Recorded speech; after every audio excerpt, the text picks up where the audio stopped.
예수님의 사랑은 얼마나 깊을까라는 제목으로 함께 말씀 살펴보겠습니다. 성도 여러분, 예수님의 사랑은 얼마나 깊은 것일까요? 오늘 말씀을 통해서 우리의 마음이 특별히 그분의 사랑으로 충만하여지는 새벽 되기를 소망합니다. 저는 오늘 그 충분한 예수님의 사랑을 말하기 위해서 강단에 섰습니다. 대은교회는 예수님의 사랑을 많이 느낄 수 있는 살아있는 교회입니다. 대은교회는 예배가 참 뜨겁습니다. 우리는 예배를 통해서 예수님의 사랑을 느끼기도 하고요. 또 제자훈련 중이신 성도님들도 많이 계시죠. 우리는 말씀을 통해 예수님의 사랑을 느끼기도 하고요. 교육부서나 목장을 통해서 우리는 공동체에 흐르는 예수 그리스도의 사랑을 느낍니다. 그런데 예수님의 사랑은 정말 얼마나 깊은 것일까요? 아마도 우리의 수준으로는 절대 알 수 없을 것입니다. 왜냐하면 그분의 사랑은 창조주의 수준이시기 때문입니다. 우리는 무언가의 깊이나 너비나 크기를 가늠할 수 없을 때, 그것에 압도당할 때는 공포를 느끼기도 합니다. 예를 들어서 가늠할 수 없는 높이에 특별히 섬뜩함을 느끼는 분들이 있죠. 그것을 우리는 뭐라고 합니까? 고소공포증이라고 합니다. 또 여름철에는 바다에서만큼은 수영이나 스노클링을 못하는 분들이 계십니다. 그분들은 이제 푸른 바다의 아래 끝을 알 수가 없어서 내 발 아래 상어가 다니는지 해파리가 다니는지 그 파악할 수 없는 깊이에 공포를 느낍니다. 그것을 우리는 심해 공포증이라고 말합니다. 우리가 비행기를 타면요, 개인 스크린이 있는 좌석의 경우에는 내가 타고 있는 기체의 고도를 보여줍니다. 즉 내가 얼마나 높이 있는지를 실시간으로 알려줍니다. 그런데요, 그 숫자를 보고 내가 얼마나 지금 높이 날고 있는지 감이 제대로 올까요? 한 10m, 100m 단위의 높이는 얼추 상상이 됩니다. 그런데 국제선은 10km, 즉 10,000m 이상의 높이를 납니다. 직선거리로는 제가 굳이 지도를 찾아봤는데 교회에서 이제 경북대까지 10km 조금 넘고요. 교회에서 동대구역까지가 11km 조금 넘습니다. 이제 그만큼 거리를 내가 하늘에 떠 있다니 감이 올 수가 없죠. 내가 지금 대체 얼마나 높이 날고 있는 것일까? 우리 예수님께서 나를 향해 주시는 사랑도 내가 대체 얼마나 높이 날고 있는지 감조차 노는 그 비행기 안에서의 상황처럼 당연히 그 이상으로 측량할 수 없는 것이 아닐까요? 어린이 찬양 중에 그런 가사가 있습니다. 하늘보다 높고 바다보다 깊은 것이 예수님의 사랑이라고요. 오늘 새벽 그 예수님의 사랑으로 충만하여져서 새 힘을 얻으시는 모든 성도님들 되시기를 축복합니다. 비행기에 타고 있다 보면 어느새 그 높이가 분명히 처음에는 가늠도 안 될 만큼 높았는데 익숙해집니다. 이륙할 때는 이제 엔진에 시동 걸리고 또 비행기가 뜨면 올라간다 하면서 다들 핸드폰으로 밖에 영상 찍습니다. 또 비행기가 높이 올라가고 나면 내가 이만큼 높이 날고 있는 게 신기하기도 하고 무섭기도 하고, 또 난기류 만나면 얼마나 무서울까, 우리 비행기 추락하는 것 아닌가, 그런 상상을 합니다. 그런데 한두 시간만 지나면 어떻게 됩니까? 웬만하면 무덤덤해집니다. 또 잘하고 불도 꺼줍니다. 그 높이에 익숙해지지 않을 것 같았지만 익숙해지는 것입니다. 가늠할 수 없는 높이에도 쉽게 무덤덤해지는 우리가 혹시나 예수님의 사랑에도 무덤덤해져 버려서 그 사랑의 감격이 혹시 사그러들어 버리지는 않으셨나요? 혹시 나 같은 죄인도 용서해 주시다니, 한때는 우리의 영혼을 울리고도 남았던 그 크신 예수님의 사랑에 익숙해져 버리지는 않으셨나요? 감격 없는 사역은 쉽게 고갈됩니다. 오늘 말씀은 도마를 너무나 잘 아시고 도마를 사랑하시고 그를 놓치지 않고 오히려 도마의 이야기를 통하여 복된 믿음이 무엇인지 우리에게까지 알려주시는 너무나 크신 예수님의 사랑에 대해서 나누어 보고자 합니다. 혹시 뜨거운 불에 손을 대는 것이 익숙한 성도님들 계십니까? 뜨거운 냄비를 잘 만지는 수준 말고 뜨거운 불에 손을 대는 것이 익숙한 성도님들 계십니까? 없습니다. 또 있으면 안 됩니다. 그보다 뜨거운 예수님의 사랑이 오늘 새벽 우리의 영혼을 가득 채워서 사랑의 힘으로 일어서는 힘을 얻는 여러분의 예배가 되시기를 축복합니다. 불보다 뜨거운 예수님의 사랑은 익숙해질래야 익숙해질 수가 없는 것입니다. 예수님의 사랑은요, 도마를 살린 사랑입니다. 그 사랑 앞에 우리도 다시 한번 설레어야 하는, 그 설렘을 회복하는 오늘의 예배가 되길 소망합니다. 첫 번째로 예수님은 찾아오시는 분이십니다. 사랑의 예수님을 1, 2, 3번에 나누어 소개하겠습니다. 오늘 본문에 도마 스토리가 등장하기 전 이야기부터 함께 살펴보겠습니다. 예수님께서 부활하셨습니다. 그리고 예수님은 귀신 들린 여자였던 막달라 마리아에게 부활하신 자기의 몸을 가장 먼저 보이십니다. 마리아는 예수님의 무덤에 갔다가 돌문이 열려 있는 것을 보게 되죠. 보니까 예수님의 시체가 없는 겁니다. 예수님의 시체 행방을 알 수 없게 된 마리아는 그 자리에서 웁니다. 너무 사랑하던 예수님이 사라졌으니까 당연히 눈물이 나겠죠. 이윽고 청사가 등장했고 천사랑 대화를 하며 울던 마리아에게 예수님이 나타나셨습니다. 그런데요, 마리아도 예수님이 살아나셨으리라고는 상상도 못했나 봅니다. 그래서 마리아는 눈앞에 있는 남자가 동산을 지키는 이인 줄 알고 그 남자 예수님께 묻습니다. 당신이 예수님의 시체를 옮겼으면 이제 어디로 옮겼는지 좀 알려주세요. 내가 가져가겠습니다. 그런데 마리아가 지금 너무 많이 울어서 한참 기운이 없는 마리아가 그 성인 남성의 시체를 상식적으로 옮길 수 있었을까요? 힘없이 늘어져 있는 남성의 시체를 일반적인 여성이 동산 아래까지 옮기는 것은 너무나 힘든 일입니다. 지금 마리아의 마음에는 옮길 수 있고 없고를 떠나서 예수님을 향한 사랑, 그리움, 그것만이 가득 차 있는 상태입니다. 어떻게든 예수님을 찾고 싶은 마음뿐이었습니다. 방금 나눈 이 스토리를 말씀으로 읽어드리겠습니다. 14절, 15절 제가 읽어드립니다.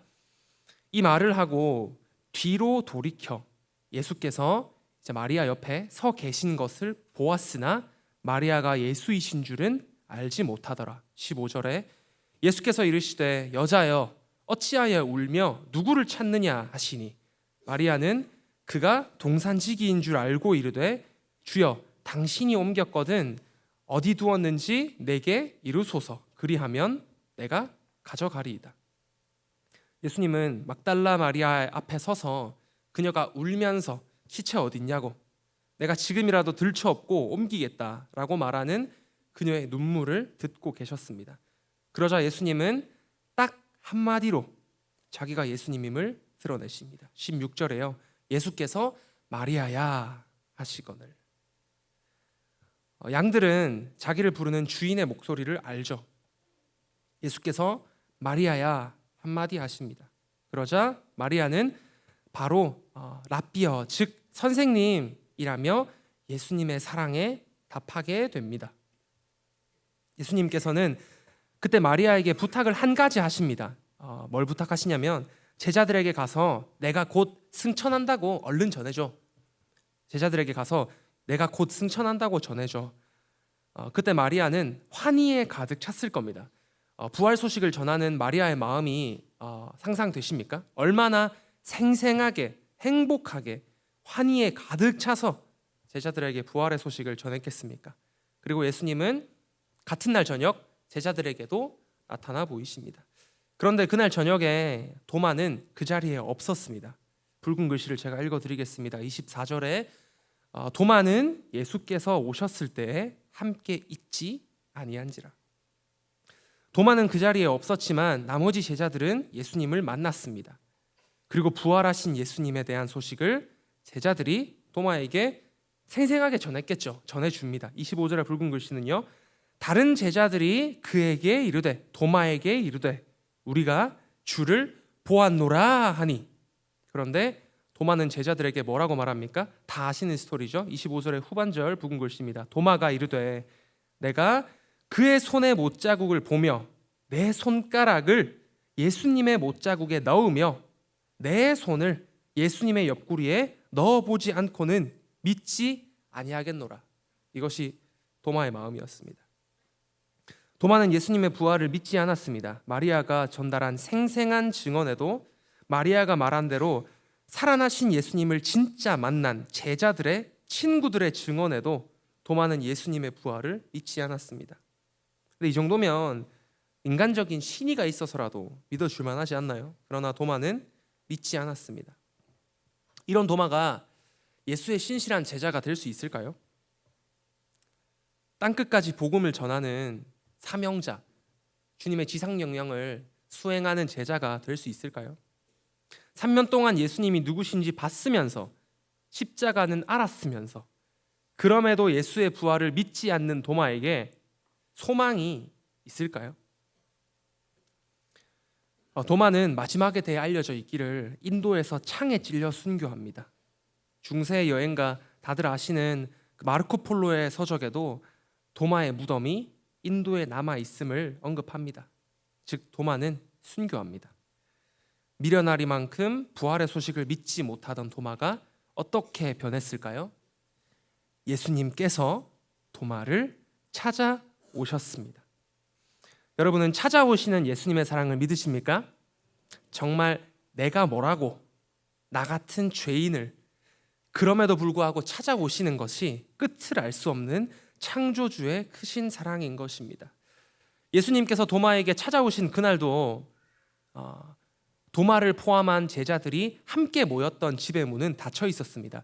이제 시간이 더 흘러서 도마도 제자들과 함께 있을 때 예수님이 도마 앞에 나타나시는데 그날 함께 모여있던 집의 문은 닫혀 있었습니다. 성경에 정확히 닫혀 있었다고 굳이 언급이 되어 있는 데는 이유가 있겠죠. 닫힌 문이 상징하는 바가 있습니다. 왜냐하면 예수께서는 닫힌 문과는 반대되게 그날 그 집의 가운데로 오시거든요. 우리 말씀을 보며 함께 확인해 보겠습니다. 26절은 같이 읽어볼까요? 시작. 여드레를 지나서 제자들이 다시 집 안에 있을 때 도마도 함께 있고 문들이 닫혔는데 예수께서 오사 가운데 서서 이르시되 너희에게 평강이 있을지어다 하시고. 아멘. 예수님은 문이 닫힌 집 가운데 오셔서 도마에게 말씀하십니다. 뭐라고요? 좀 쉬운 말로 바꾸면 손 좀 줘봐. 여기가 내가 십자가에 못 박혔던 구멍난 손이고 여기가 창에 찔렸던 내 옆구리야. 그거 아십니까? 예수님은 얼마나 사랑이 크시냐면 도마가 원하는 방식대로 그를 만나주기까지 하셨습니다. 예수님의 사랑이 얼마나 크냐면 도마가 원하는 방식대로 하나님의 아들이신 예수께서 도마를 만나 주신 것입니다. 도마가 원하는 그 방식대로요. 도마가 분명히 그랬죠. 나 예수님의 손이랑 옆구리를 내가 직접 만져보지 않고는 부활 안 믿어. 그런 도마임에도 예수님은 닫힌 문을 극복하시고 닫힌 상황과 닫힌 마음을 극복하시고 그 집 가운데에 서셔서 도마가 원하던 방식대로 그를 만나 주십니다. 호통조차 치지 않으십니다. 그저 오셔서 도마의 손을 들어 자기의 손과 옆구리를 만져보도록 해주셨습니다. 예수님의 사랑은 한없는 사랑입니다. 저와 여러분들을 향한 예수님의 사랑은 끝이 없는 사랑인 것입니다. 성도님들도 그런 예수님의 사랑을 경험해 보신 분들이 많을 거라 생각합니다. 나를 가장 잘 아시는 주님께서 나같이 미련하고 믿음 없는 사람을 꼭 맞는 방법으로 만나주시고 채워주신 경험, 그 경험을 기억하십니까? 우리의 영혼에 깊이 배긴 예수님의 사랑을 기억하십니까? 예수님은 찾아오시는 분이십니다. 도마에게도 찾아오셨고 오늘 새벽 우리에게도 친히 찾아오시는 분이십니다. 우리도 도마처럼 생떼를 쓸 때가 있습니다. 안 믿긴다고, 못하겠다고, 아직 다가오지 않은 일이지만 못할 것 같다고. 그런데 도마가 예수님의 손과 옆구리를 만져보고는 곧바로 그의 고백이 이렇게 바뀝니다. 28절 말씀 함께 읽겠습니다. 시작. 도마가 대답하여 이르되 나의 주님이시요 나의 하나님이시니이다. 우리 한 번 더 읽어볼까요? 28절 말씀 시작. 도마가 대답하여 이르되 나의 주님이시요 나의 하나님이시니이다. 아멘. 두 번째입니다. 예수님은 우리에게 믿음을 주고 싶어 하십니다.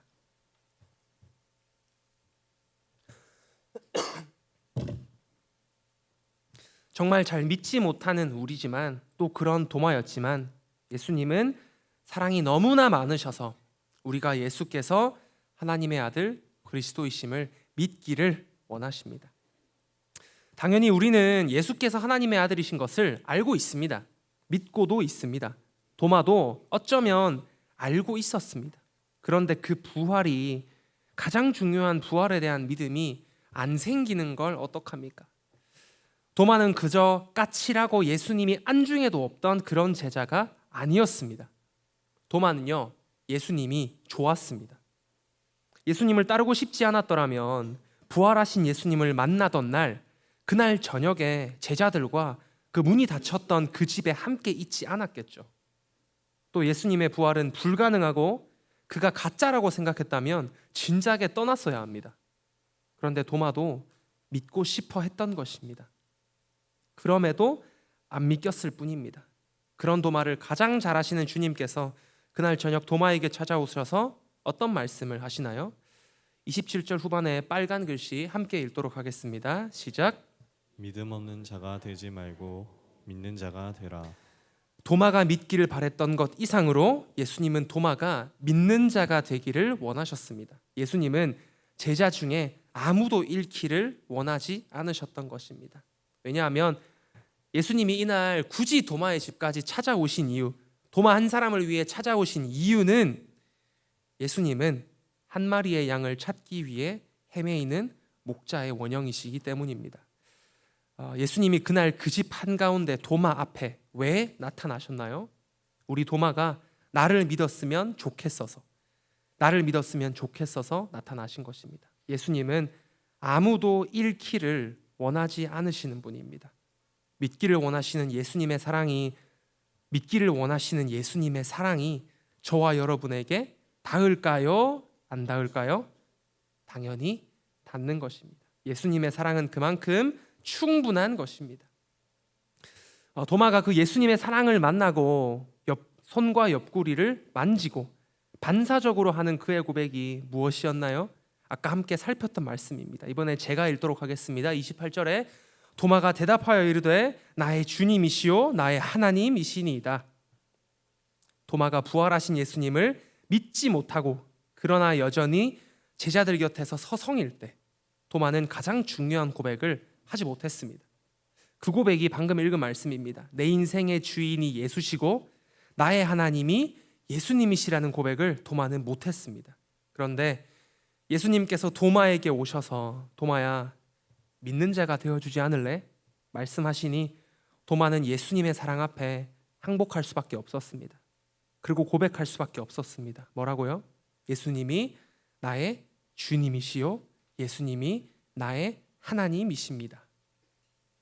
이것저것 얽혀있던 도마의 마음에 믿음이 심겼을 때 의심하는 마음, 꼬인 마음, 못 믿는 마음, 불평, 원망 모든 것이 다 녹았습니다.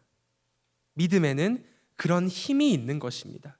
그래서 예수님은 그런 도마를 너무 잘 알아서 의심하고 있고 꼬여 있고 못 믿고 불평이 있고 원망이 있고 그런 도마를 너무 잘 알아서 도마가 믿기를 도마보다 더 원하셨던 것입니다.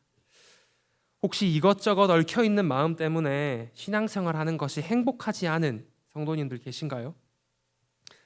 예수님을 알고 하나님을 아는데 내 인생의 주인이 예수시라는 고백이 턱끝에서 뱉어지지 않는 우리 제자비전 학생들 혹시 있지는 않는가요?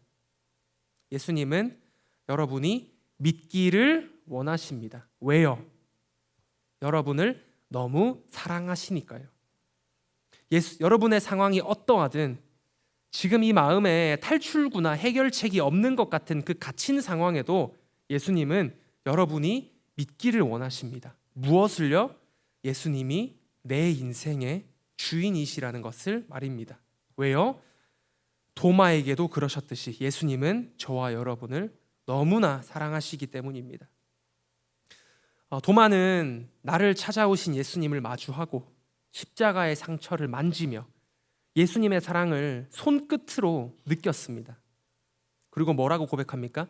예수님은 나의 주님이시요 나의 하나님이십니다. 그리고 그 고백의 결과로 도마는 죽기까지 사명 감당하는 행복한 순교자가 되었습니다. 세 번째입니다. 예수님은 또한 우리에게 생명을 주고 싶어 하십니다. 도마 이야기는 의심 많은 도마를 예수님께서 책망하시는 것에 집중할 이야기가 아닙니다. 앞서 봤듯이 진한 사랑의 이야기고요. 또한 믿음의 방식이 전환되는 스토리입니다. 29절 말씀 제가 처음부터 보겠습니다. 예수께서 이르시되 너는 나를 본고로 믿느냐? 보지 못하고 믿는 자들은 복되도다 하시니라. 아멘. 예수님께서 제자들을 이제 처음 부르시고 이제 이스라엘을 누비시며 사역하실 때 또 십자가 사건까지 모든 믿음의 방식은 표적과 예수의 행적을 보고 믿는 방식이었습니다. 그렇죠? 수많은 기적과 죽음과 부활하신 육체를 보이시며 많은 사람들은 예수를 보고 믿게 되었습니다. 그런데 오늘 말씀 초반부에 부활하신 예수님께서 마리아에게 나타나시며 제자들에게 어떤 말을 했는지 기억하십니까? 제가 초반에 같이 봤는데요. 그러니까 내가 곧 너희 하나님께로 올라간다, 곧 승천한다, 이 말을 제자들에게 전해달라고 마리아에게 당부하셨었습니다. 예수님이 승천하시고 나면 그때부터는 보고 믿는 믿음의 방식이 불가능해집니다. 당연한 말이죠. 예수를 보고 믿었던 방식이 이제는 적용 불가능한 시대가 지금 우리의 시대까지 온 것입니다. 그래서 예수님은 승천하시기 전에 의심 많은 도마를 통하여 더 복된 믿음의 방식이 있음을 그분의 사랑으로 우리에게, 저와 여러분에게 말씀해 주신 것입니다. 그리고 그 복된 보지 않고 믿는 믿음의 방식으로 나를 믿으라는 사랑의 초청을 오늘까지도 이 말씀으로 하고 계신 것입니다. 29절 말씀 이번에는 다 함께 읽도록 하겠습니다. 시작. 예수께서 이르시되 너는 나를 본고로 믿느냐? 보지 못하고 믿는 자들은 복되도다 하시니라. 아멘. 그리고 이어 오늘 본문 뒤에 곧바로 등장하는 요한복음 20장의 마지막 절 말씀을 제가 읽어드리겠습니다. 띄워주시겠습니까? 31절입니다. 오직 이것을, 즉 앞선 말씀들을 기록함은 너희로, 우리까지도 해당이 되겠죠. 예수께서 하나님의 아들 그리스도이심을 믿게 하려 하며 또 너희로 믿고 그 이름을 힘입어 생명을 얻게 하려 함이니라. 31절을 보면 왜 믿음을 우리에게 주려 하십니까? 31절 제일 후반부에 생명을 얻게 하려 함이라. 생명을 얻게 하려 함이라. 흔들리는 믿음 속에서 생명력 없이 신앙생활하는 그런 인생이 아니라 저와 여러분의 인생은 예수를 제대로 믿고 그 이름을 힘입어, 예수의 이름을 힘입어 비로소 생명을 얻어 사는 힘찬 인생이 되기를 소망합니다. 죄로 인하여, 나의 꼬인 마음으로 인하여 많이 지쳐서 예수 그리스도를 믿는 믿음이 있기는 있는데 참 생명력 없이 신앙생활을 할 때가 우리에게 종종 있습니다.